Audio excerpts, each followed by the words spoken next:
It was a lot of fun. It was great. And that's what college is all about, is that experience. Talk Yeah. about, obviously you said 9 girls who played professionally from the time you were at UCLA. The boys were pretty good. I think Yeah. you were there. Who was there when you were there? Trevor Ariza.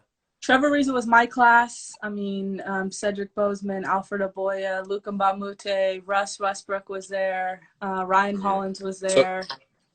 so obviously you got to know these guys, these girls, just individually, like pick out a couple, talk about their work ethic, and things that you feel like made them successful. Yeah, I mean, I feel like on the guys' side and for us on the women's side, we all really, really took practice serious and we all really wanted to get better during the season and in the off season. I really feel like a lot of the work is done in the off season and how much you put into it. So we were allowed to stay there, at least for the women's team. I wasn't so familiar with what the guys did. A lot of them had their own training schedule, but we in the summertime we were able to take classes and then also train. So there's a good amount of us that took that opportunity to stay for those summer sessions and work out and be on campus and work on our cross training, work on basketball, work on everything. And then we would go to another gym and work out with this other like college trainer, kind of a lot of the skill development that you're doing for a lot of players. We'd go and do a session like that, and then we go play pickup. So I feel like college was even more, I would almost want to say more than professional, which is crazy. But during my college years, I feel like is when basketball and training and working out was at like consumed most of everything that I did. So, Mhm. Definitely. I mean, as a pro, I feel like you learn to work smarter, but in those 4 years, no matter what university you go to, they're trying to get the most out of you. So, right. and plus you're young. It's before you have to start really stretching and you get hurt. Um, That's true. so, Facts. so let's move on to your transition to Germany. You played Yeah. 4 years in Germany, Eurobasket Import Player of the Year for the North. You led your team to to the championship. Just talk about, had you ever been to Europe before? What was that transition like living out there? And then what was the play like? Yeah, I actually had been to Europe previously, traveled outside the country, but I went to Europe. So, well, Europe until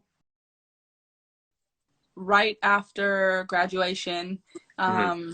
Part of my graduation present was my parents flew me out, and my dad actually went with me to a pro exposure tournament in that was in Germany. So it was held by this agency and had a bunch of different countries that came to represent their clubs and scout basically the players that were there Hmm. because at the time uh, just the market for finding an agent just by just staying in LA was pretty difficult, especially just with players that were trying to go to WNBA and WNBA players trying to play overseas, and it just being a really hard market. So to have the opportunity to go there and let them see me right in front of them was something that I luckily had the opportunity to do. So that was my first time in Germany and in Europe. And then when I had I got chose Germany. When I ended up playing there, it was shocking. That people don't, other than Do they players that speak played English? over. That was one benefit. That was one thing for Okay. sure. Is that mostly everyone that I ran into and that I talked to and that were on my team spoke English. So they actually wanted to practice their English instead of like trying to teach me German, especially the first year. It was like Okay. everyone wanted to speak English to me. And so that was helpful because I wasn't sure if I was going to stay there, after that year. I was like, okay, most players, you've stayed where you've been, in Thailand, and you've stayed in Asia, but a lot of players, I'm sure that they'll jump from country to country each year, Mhm. so they'll go from Spain to Italy to Portugal to Germany, wherever. And for me to be able to, so I didn't know that I would stay there past a year. So that first year it was just kind of like, okay, English, try and stay in my American bubble, but explore the culture a little bit and Mhm. still travel and, of course, be far from home. So try and do the whole Skype thing. But well, yeah, Skype at the time, right? So, No FaceTime yet, huh? yeah. I used to have this poster behind me when I would Skype my parents, because obviously being from LA, they'd have the sunshine and it'd be snowing in the middle of the winter where I Oh. was. So I put a beach picture behind me just so I could feel like I was there.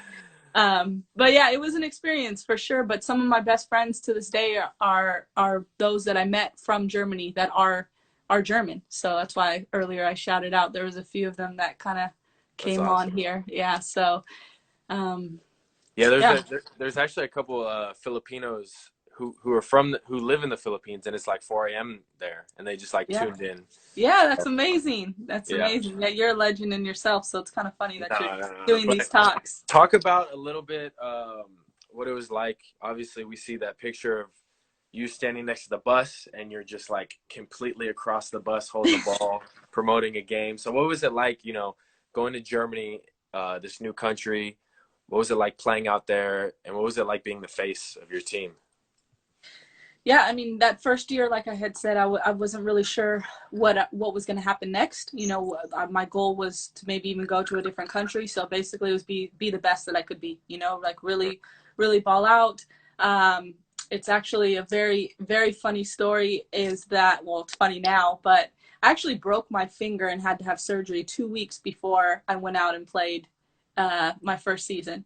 So I was playing pickup, and probably like a week before I was actually, yeah, a week before I was supposed to leave, I was playing pickup and ball hit my finger. It was swole up. It was black and blue.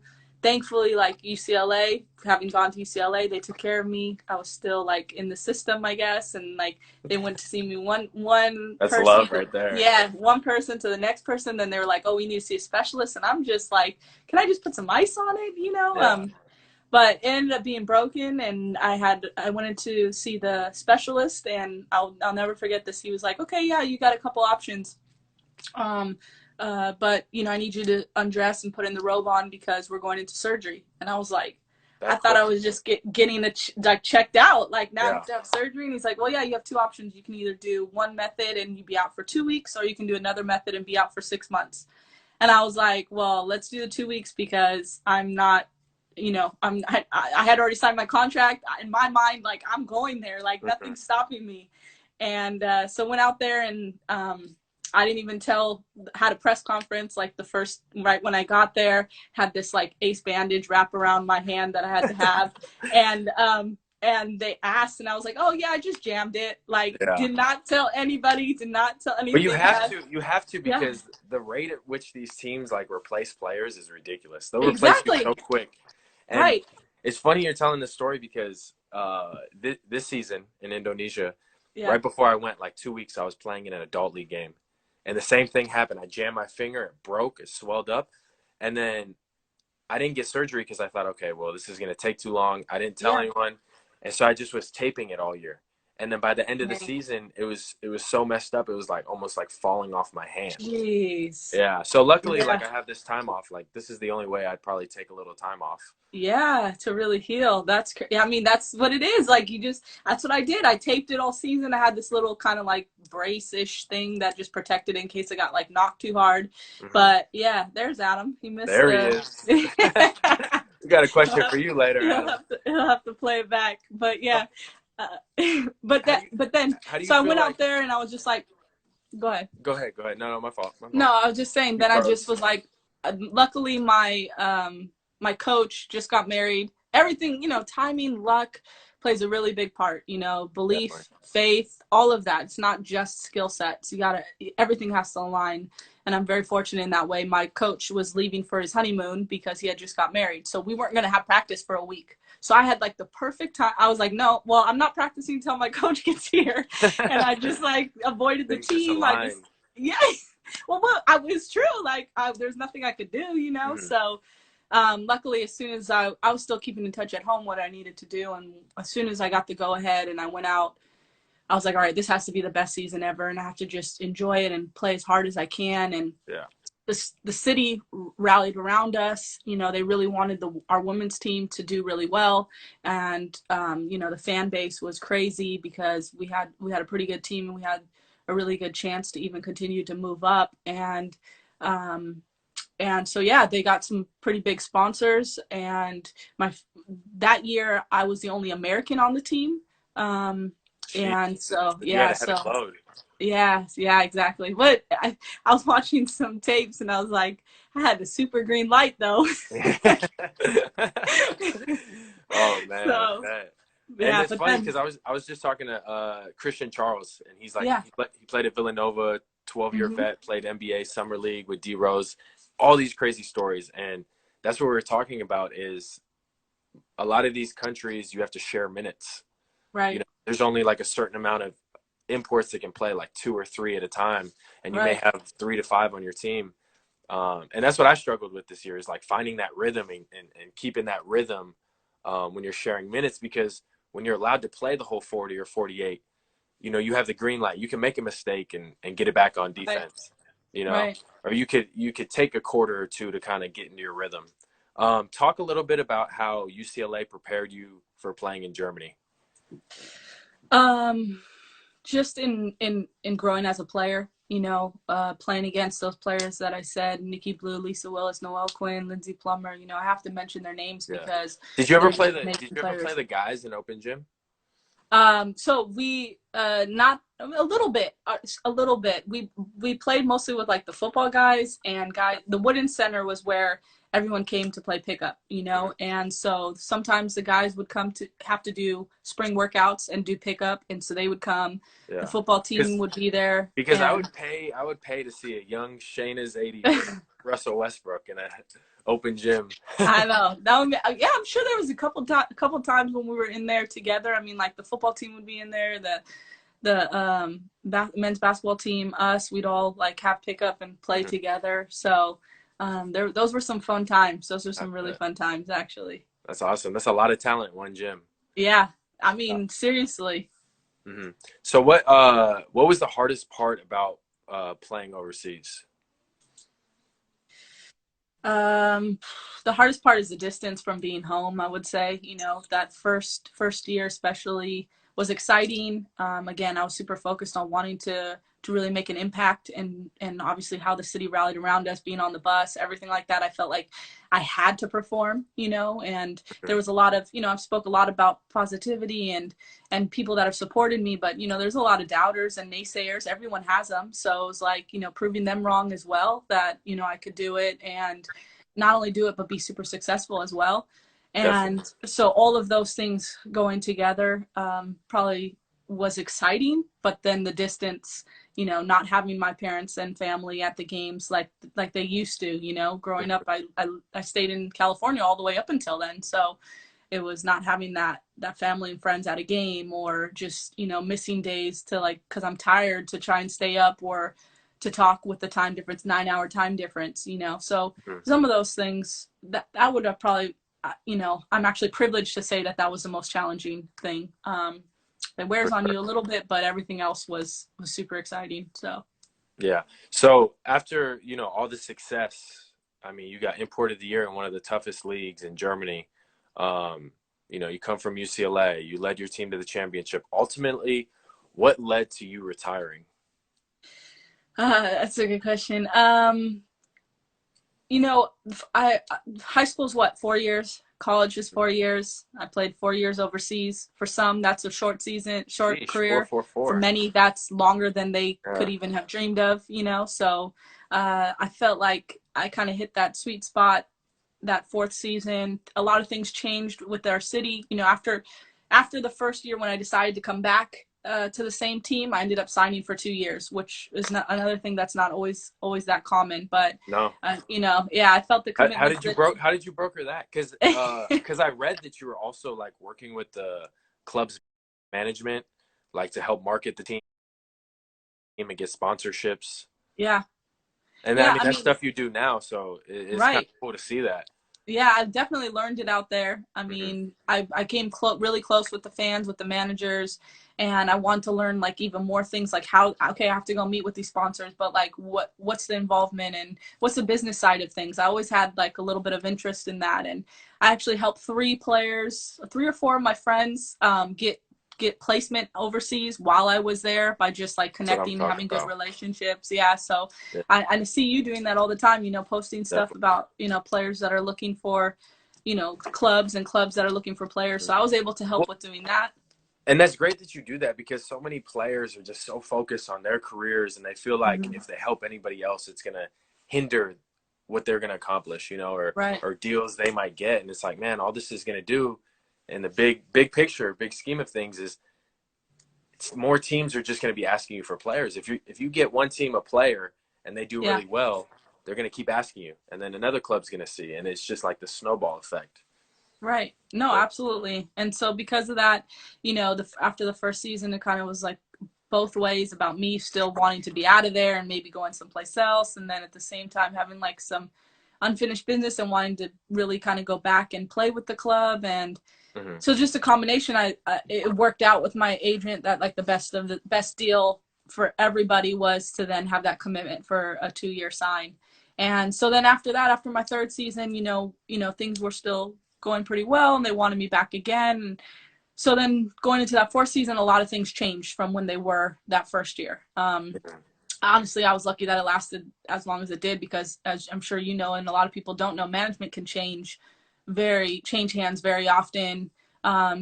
Coaches, everything like that. So it just kind of the politics of the game run its course, and just like, not wanting to, it was a job too, right? So Yeah. then when you don't particularly like your coworkers or your boss, or the environment starts to shift or change, or the dynamic and the mission all changes, it made it kind of have a balancing act of, is it worth it anymore? And then I had some opportunities that were brewing here at home, and so one being going back to my alma mater and coaching, Yep. that So a let's position had talk opened about up. that. How did Yeah. that transition work?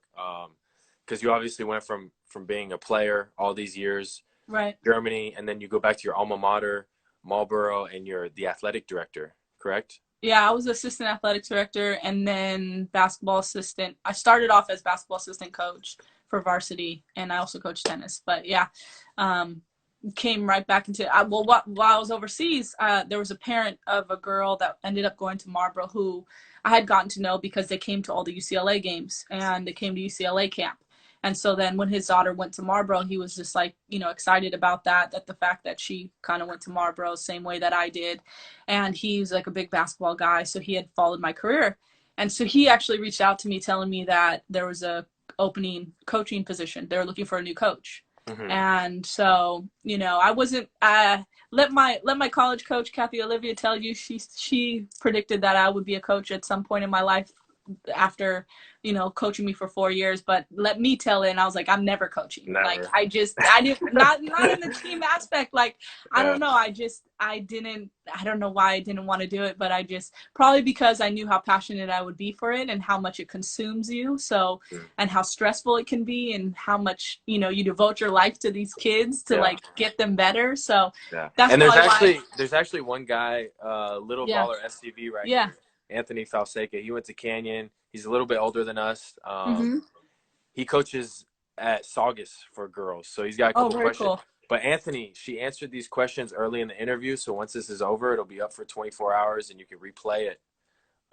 Yeah, these are definitely answers. Oh, but yeah, but his question right now, right? That one, what did I specifically work on things or just play with Mhm. pickup? Yeah, I mean, that's definitely work on things. Like when you're in pickup, you're not just out there goofing off. So definitely focused on, okay, what do I need to do? Do I need to work on my dribble pull up game? Do I need to work on my catch and shoot threes? Do I need to push the Mhm. ball more? Whatever specific skill for basketball that I was trying to work on is what I tried to focus on in those pickup sessions. Definitely. Defense pickup for me, defense was always something I focused on, because as we talked about earlier, wasn't my strength. So pickup Mhm. was a great opportunity to really work on that, because most of the time I'm playing against guys, so I don't want them to blow by me anyways, and typically they're faster and stronger. So it's a good opportunity for me to really hone in on that. So those are some of the things that I definitely did. But then that mindset translated into what we're talking about now of coaching, because having had that hard work, having had that thirst for being the best, and knowing what it takes to practice, and to practice well, because I think sometimes people just go through the motions, but like to really practice what you need Yeah. to work on, that made for an easy transition into coaching. That's what made it easy. So I being love it. able to, I love that you're saying this, because so many times I feel myself telling my players, like, man, even when you go to LA Fitness, stop wasting your time messing around, goofing off with your friends, letting them shoot all the shots. Like you got to go in, all right, man, I'm going to get better today. I got to work on things that I'm not going to be able to work on at my high school or maybe with my AAU team, you Right. know? And I feel like that's where I got a lot better is once I turned like 19, 20, I was always going to LA Fitness. And, you know, in college, I was like a four man. You know, my whole life growing up, I was a wing. In college, I was a four man just because I was, you know, unathletic. And playing at LA Fitness and just always dribbling the ball and being that guy who's like the point guard and working on my stuff and then having people send me screens, I feel like that's ultimately, it sounds crazy, but ultimately that's what helped lead. Yeah. Now I'm playing overseas against, you know, guys I've been watching on TV since I was in high school, and I'm playing point guard and I'm running off pick and rolls. And, you know, at 6'6", you don't see that a lot. So, Right. you know, I feel like when you go to pickup, you definitely have to have that mindset of almost selfishness, but, you know, just like tunnel vision on what you need to focus on and what you need to work on. Yeah, absolutely. I mean, and when you were growing up, I mean, there's a few times we were at LA Fitness together, you know, like you said, because I mean, you being friends with my brother and playing Mm-hmm. with him, and that was something for sure you could see, you know, you could see players like yourself, players that were really there for a reason, you know, and a Yeah. lot of times that might pick some fights because some people are in Definitely. there just to goof off or Oh, to it's mess really bad. around. It used to be really bad when it would be me, my dad, and my brother because we're like Yep. ultra competitive. So it was just always like heated battles with people, you know? Yep, exactly. And then they wouldn't accept why they wanted you to go hard, but then they wouldn't accept you going hard because Yeah, then they thought you were taking it too serious, and it's yeah. just like, well, I'm trying to get better, so you know, you should. Anthony in the comments knows too, because Yeah. there's so many times where we would reel off like 7, 8 straight games, and then finally somebody would beat us with a crazy shot, and the whole gym would go crazy like Super Bowl. Yeah, definitely rooting against you. Like, Yeah. yeah, I know. And then I think I don't know if it was the same person they asked how to get girls to play more pickup, and you know that's a challenge even for me as much I'm involved with coaching in the little bit that I still Hmm. am part of that. It's a challenge for sure, and the best way you can do as a parent or as an adult or as a coach is to continue to cultivate those opportunities for them. I feel like no diss to my girls that may be on here watching or any other girls that take basketball serious and are working hard, but it's not the same as it was when I was growing up, or even when, like, you know, your time, Taylor, when it was literally our desire to go into a gym and play pickup or to go onto a court or go to a park or in school. Like that type of culture isn't as prominent right now. It's just not. It's more about like games and tournaments and club and training, and that's all good too, but just that, like, I mean, when I was in middle school, my parents would drop me off at the park nearby their office, and I would Yeah. literally just stay there for 3 hours and try and pick up and play pickup with any guy that was there, And you know, I feel like like, that's more important. First you have to find the love, and then you have to become that player. I feel like so many times players are thinking so far ahead, like, oh, I need to be on the circuit. I need to be seen by these colleges, but they're right, really not ready, yeah, you know? And if they just take a summer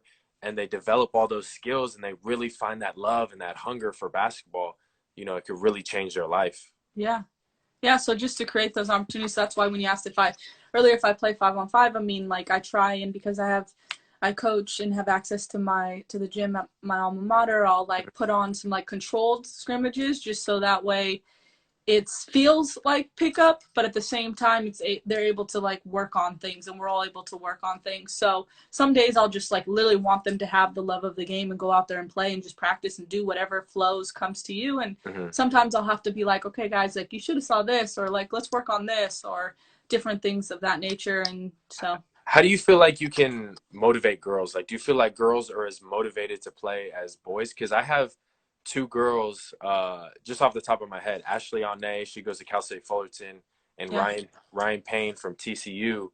yeah, And they're local girls I've been training, you know, for a handful of years now, and they're both like just dogs. I mean, yeah. they'll kill some of my college players who are guys. They'll just go at them every single play, and it's been in them. I feel like, you know, since they're 15, 16. So for girls, how do you teach that? Is that even Oh, something you can teach?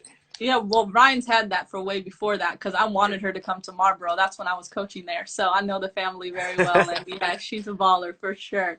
Um, I think there's a little bit of it has to come from within, and then I think there's a part of it that someone could help, not necessarily teach, but pull more of it out of somebody. Mm-hmm. And the part that comes from within is really, again, coming back to wanting to be your best. And so how does that look like? You know, you can't be your best by not practicing. You can't be your best by not giving your best. So let's say you're an amazing player already, but if you're not showcasing it, if you're not exhibiting it, if you're not doing those things, then you really aren't the fullest version of yourself. So that from inside has to be there. And then from someone else like coaching them would be to really encourage that. You know, I see a lot of coaches like break players down, and I'm not really into that. You know, I feel like you can be inspiring and motivational without without hurting a player's, breaking the players down. Like, it's not about their ego. It's not about your ego. It's about what's going to be the best for them. And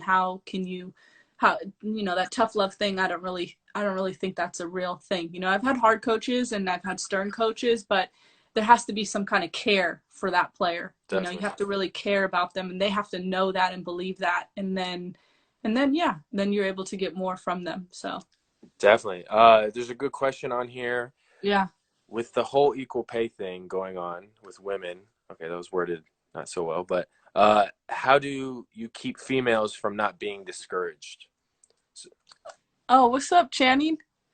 Um, how, I mean, to not do it about the pay. I mean, it's a difficult conversation. I feel like when you're talking about professional athletes and what they're going after, even college athletes versus talking about young players that are still developing, I feel like those are all three different types of different conversations around the topic of equal pay. But for a young player, it's a lot easier in the sense of it's just, you just want to motivate them to be the best. I mean, I keep saying this, I can't harp it enough. It's like, literally, what do you have to do to take your game to the next level? You know, they're not at the highest level yet. So the concept of like, what are they going to get paid from it should not really be the main thing in their thought process. You know, so many players looking at stats right after the game, keeping stats during the game, like parents keeping stats. You know, I get it on one hand, but on the other hand, it's like